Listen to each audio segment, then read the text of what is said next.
Hello, hello, hello, wherever you are in the world. This is Kulmahay from Ignite Your Inner Potential. Guys, I hope you're well and I hope that you're keeping safe and that all your loved ones are safe around you. And, even if you've got some mild symptoms, please do take them seriously. We suffered with COVID-19 symptoms last week. And thankfully we took them seriously. We completely rested up. We took all the advice that's on all the websites, on all the medical websites.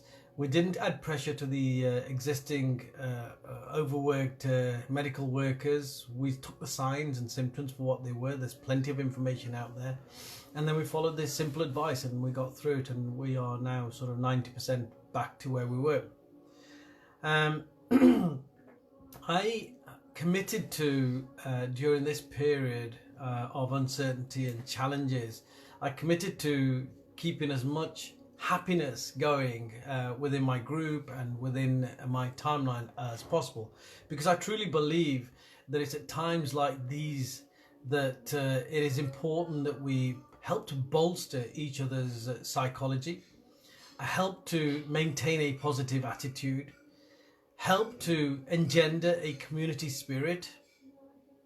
But unfortunately, I'm still seeing from people who I'm quite surprised at, to be quite honest, I'm still seeing quite a few individuals within my circles who are scaremongering, who are posting things up that are conspiracy theories, who are standing out as experts, and I put experts with the abbreviation commas around it, standing out as experts in politics, in health, in public disorder, in social distancing, in all of these areas.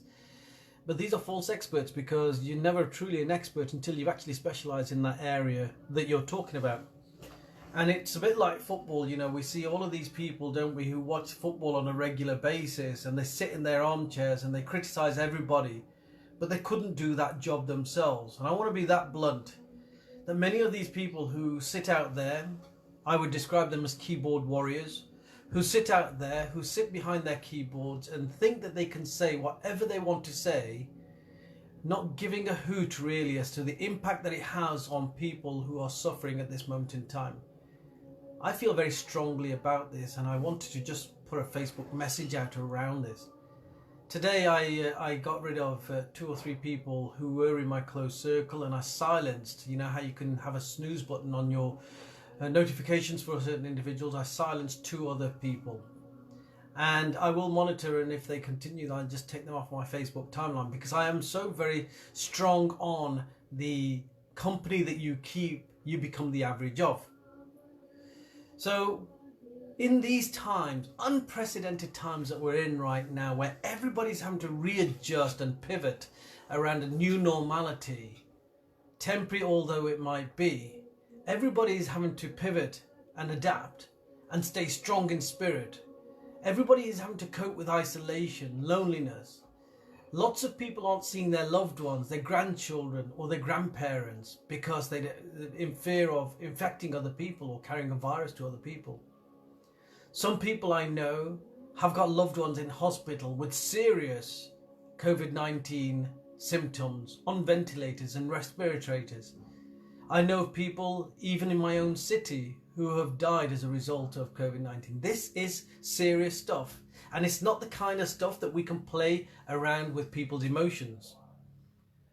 So those people, and my message really is to those people who feel that they have something to vent, they have some egoistic desire to prove to the world that they were right in some way, shape or form, that you should stop this. Because actually, by doing exactly what you're doing, complaining about the government, complaining about the scarcity of things, by complaining about or conspiring, having this conspiracy theory as to where this virus came from, and maybe that this was designed to bring 5G in or to collect data, all of this nonsensical stuff. However true it might be, you just need to step up and be a leader at this moment in time.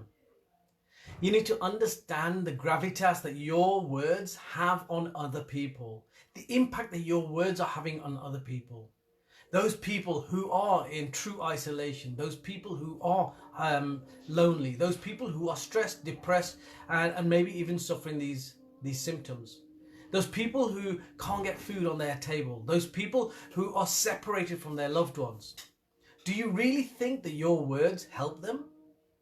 Do you really think that your words give them support? Do you really think that your words help them to move forward or deal with what they've got in front of them right now?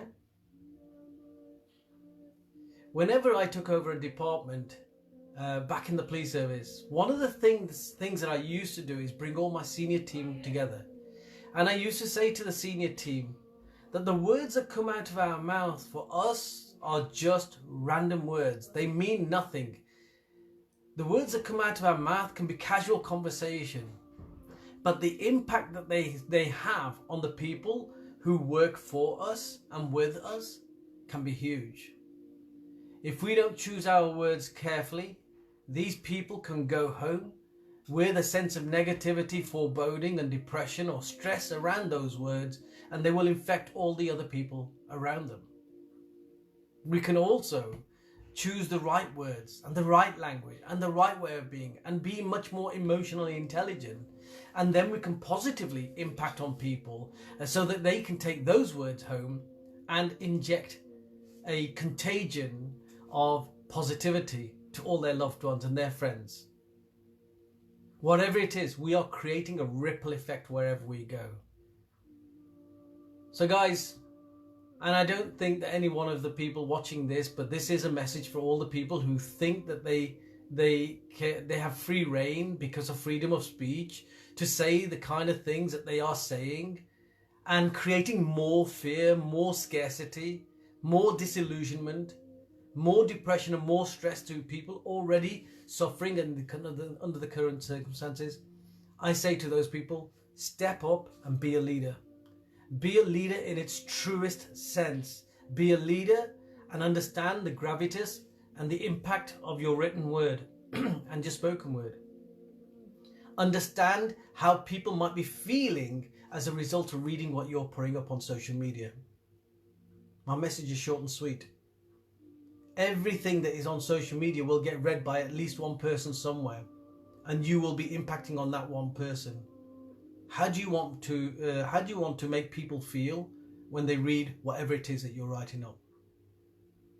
And then ask yourself the question, is that the true meaning of leadership for me? I hope that's been of value. Thank you so much for joining me, and I will speak to you very, very soon. Bye-bye.